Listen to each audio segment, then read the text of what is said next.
ಪ್ರಧಾನಿ ನರೇಂದ್ರ ಮೋದಿ ಸಹೋದರ ಪ್ರಹ್ಲಾದ್ ದಾಮೋದರ್ ದಾಸ್ ಮೋದಿಜಿ ಅವರು ಪುತ್ತೂರಿನ ಲಕ್ಷ್ಮೀದೇವಿ ಬೆಟ್ಟಕ್ಕೆ ಆಗಮಿಸಿ ವಿಶೇಷ ಪೂಜೆಯನ್ನು ಸಲ್ಲಿಸಿದ್ದಾರೆ. ಭಾರತೀಯ ತೈಲಿಕ್ ಸಾಹು ರಾಥೋಡ್ ಮಹಾಸಭಾ ಮುಖ್ಯ ಸಲಹೆಗಾರರು ಆಗಿರುವಂತಹ ಪ್ರಹ್ಲಾದ್ ದಾಮೋದರ್ ದಾಸ್ ಅವರು ಗಾಣಿಗ ಸಂಗಮ ಕಾರ್ಯಕ್ರಮದಲ್ಲಿ ಭಾಗವಹಿಸಿದ್ರು. ಈ ವೇಳೆ ರಾಮಾಯಣ ಸ್ವಾತಂತ್ರ್ಯ ಹೋರಾಟದಲ್ಲೂ ಗಾಣಿಗ ಸಮಾಜದ ಪಾತ್ರ ಇದೆ.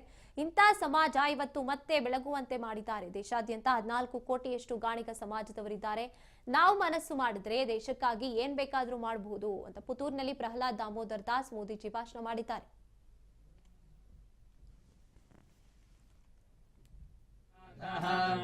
ಭಗೆ ಮಾಂ ಧಿಯಮುದವದನ್ನಃ ಭಗಪ್ರಣಾಂ ಉದೋದಿತಾಮಘವನ್ ಸೂರ್ಯಸ್ಯ ಓಂ ಶಾಂತಿ ಶಾಂತಿ ಶಾಂತಿ.